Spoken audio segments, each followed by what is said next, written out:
प्यारे बच्चों, अभी हम 7वीं क्लास का दूसरा चैप्टर स्टार्ट करेंगे, भिन्न एवं दशमलव। भिन्न के बारे में हमने छठी क्लास में भी थोड़ा सा पढ़ा था ना, कि किसी भी वस्तु के जब भाग किए जाते हैं तो प्रत्येक भाग को संख्यात्मक रूप से जब प्रदर्शित करते हैं तो भिन्न के रूप में उसको लिखा जाता है। तो यहाँ पर कुछ भिन्नों का अब हम भिन्न और दशमलव के बारे में पढ़ेंगे। तो 2.1 जो पहला प्रश्नावली है हमारी इसकी, इसमें हम भिन्नों का जोड़ और घटा करना सीखेंगे। तो जैसे हमारे पास पहली प्रश्नावली के पहले सवाल के कुछ भाग मैंने लिए हैं। इसमें आप देखो 2 में से हमें 3/5 घटाना है।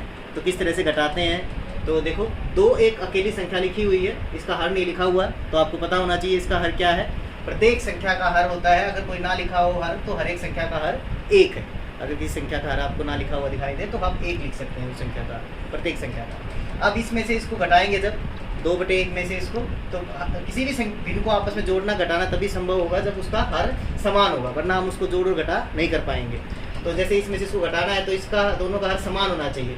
अब इसका हर तो 1 है और इसका हर 5 है। तो जब किसी भिन्न का हर 1 होता है तो आसानी से उसको किसी भी संख्या में बदला जा सकता है। जैसे 5 बनाना है तो हम 5 से गुना कर सकते हैं, अंश और हर दोनों को। इसके तुल्य भिन्न, हमें तुल्य भिन्न बनानी जरूर आनी चाहिए इससे पहले। तो 2/1 जो है उसको हम 5 हर बनाने के लिए 5 से गुना करेंगे, हर को भी और अंश को भी, जिससे इसकी तुल्य भिन्न हमें प्राप्त होगी। लेकिन ध्यान रखना, यहाँ पर अब हमें दूसरा पद लिखना है। पहले पद का तो हमने बना लिया है, अब दूसरा पद घटा में 3/5 हमें इसके बाद लिखना है। कई बार बच्चे इसी को यहीं पे बराबर का निशान लगाकर 10/5 लिख देते हैं, वो नहीं करना बेटा, क्योंकि पहला पद आपने लिखा है तो दूसरा पद आपने इसके साथ ही लिखना है यहाँ पर। अब बराबर का निशान लगाकर अब पहले पद से जो आपको भिन्न प्राप्त हुई है 10/5, अब लिखोगे आप उसको। उसके बाद घटा में 3/5। अब आप देख रहे हो दोनों भिन्नों के हर समान है, तो हम अंश को जोड़ और घटा कर सकते हैं। तो इसमें घटाना है हमें 10 में से 3 को, तो 10 में से 3 घटाएंगे तो कितना प्राप्त होगा हमें, बताओ। 10 में से 3 घटेगा तो 7, तो 7/5 हमें प्राप्त होगा।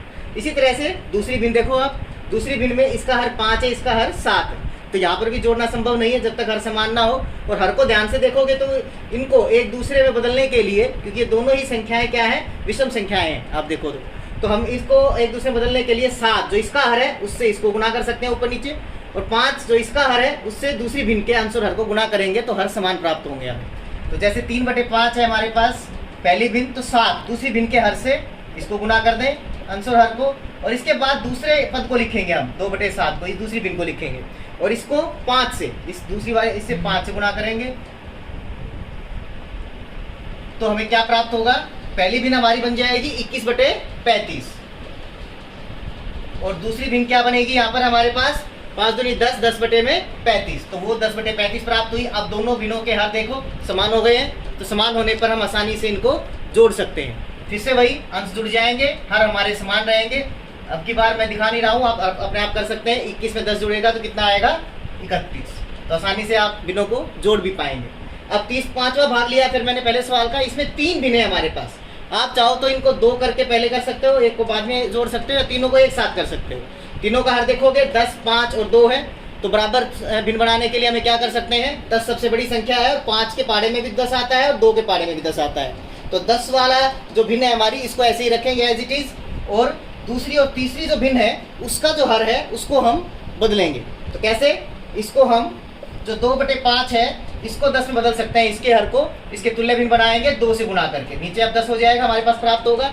और जो तीसरी भिन्न है हमारे पास 3/2, उसका जो हर है उसको भी 10 बना सकते हैं आराम से, कैसे, 5 से गुना करके अंश और हर को, तो उसको 5 से गुना करके हम तुल्य भिन्न प्राप्त करेंगे उसके। अब ये तीनों ही भिन्न जो हैं हमारे, तीनों का हर क्या है, 10। तो पहली भिन्न है 7/10, दूसरी भिन्न हमारे पास हो गई है 4/10, और तीसरी भिन्न हो गई है 15/10। तो तीनों भिन्नों का हर एक जैसा होने के कारण अब तीनों का हर तो 10 ही रहेगा, और अंश को हम इन तीनों का जोड़ सकते हैं। 7 और 4 11, 11 में 15 जोड़ोगे 26, तो हमें 26 प्राप्त होगा। तो हमारा उत्तर आएगा 26/10। अब इसके बाद एक छठा भाग और ले लेते हैं हम इसका। छठे भाग में ज़्यादा कुछ नहीं है, बस इतना समझना है आपने कि मिश्रित भिन्न के रूप में भिन्नों को दिया गया है। तो मिश्रित भिन्न को हम पहले विषम भिन्न में बदलें, उसके बाद इनको जोड़ें। कैसे बदलेंगे, देखो इन दोनों को गुणा करेंगे, 3 और 2 की गुणा करेंगे, 3 दूनी 6, और ऊपर जो अंश है उसको जोड़ेंगे उसमें, तो 6 और 2 8, तो ये बन जाएगी 8/3। इसी तरह से दूसरी भिन्न है ये भी, इसमें भी जो हर है उसको पूर्ण जो भाग है भिन्न का उससे गुणा करेंगे, 2 3 6, और जो अंश है उसको जोड़ेंगे उसमें, फिर 6 में 1 जोड़ेंगे तो 7, तो दूसरी भिन्न हमारे पास 7/2 प्राप्त होगी। इसको बेटा मैं जोड़ के नहीं दिखाऊंगा, आप अपने आप जोड़